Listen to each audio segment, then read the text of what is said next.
আজ আমাদের হরিণলা শিবশীতলা মন্দিরে গতকাল প্রতিষ্ঠিত হয়ে গেছে আজ শীতলা পুজো।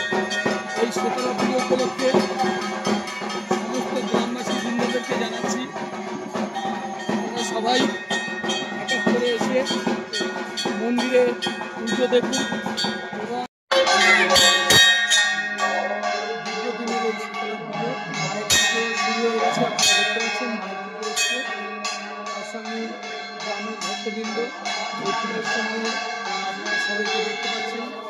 এই পুজো দীর্ঘদিনের এই মন্দির, কয়েকশো বছর আগে এই মন্দির এখানে স্থাপিত হয়েছিল। সেই মন্দিরের আজ পুজো শুরু হয়ে গেছে। কয়েক হাজার মানুষের যে অন্নভোগ তৈরি হয় সেই অন্নভোগের ব্যবস্থা গ্রামবাসী বৃন্দ মিলে সবাই করেছেন। সেই অন্নভোগের যে রান্না আপনাদের সামনে সেটা আমরা তুলে ধরেছি। এখানে দেখতে পাচ্ছেন গ্রামের সবার সহযোগিতায় এই অন্নভোগ তৈরি হচ্ছে। আর কয়েক ঘন্টার মধ্যে কয়েক হাজার মানুষ এই মন্দিরে এসে উপস্থিত হবে। এখানে দেখতে পাচ্ছেন যে এখানে শাকসবজি কাটা হচ্ছে, গ্রামের প্রত্যেকটা মানুষ এখানে শাকসবজি এসে কাটছে।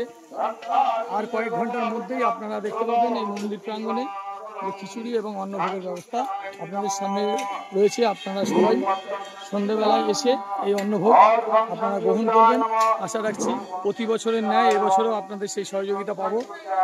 এর সঙ্গে জানানো হলো সমস্ত মানুষ দূর দূরান্ত থেকে বহু মানুষ এখানে আসে, এবছরও যারা আসেন আপনাদের সবাইকে আমন্ত্রণ রইল হরিণলা শিবশীতলা মন্দিরের পক্ষ থেকে।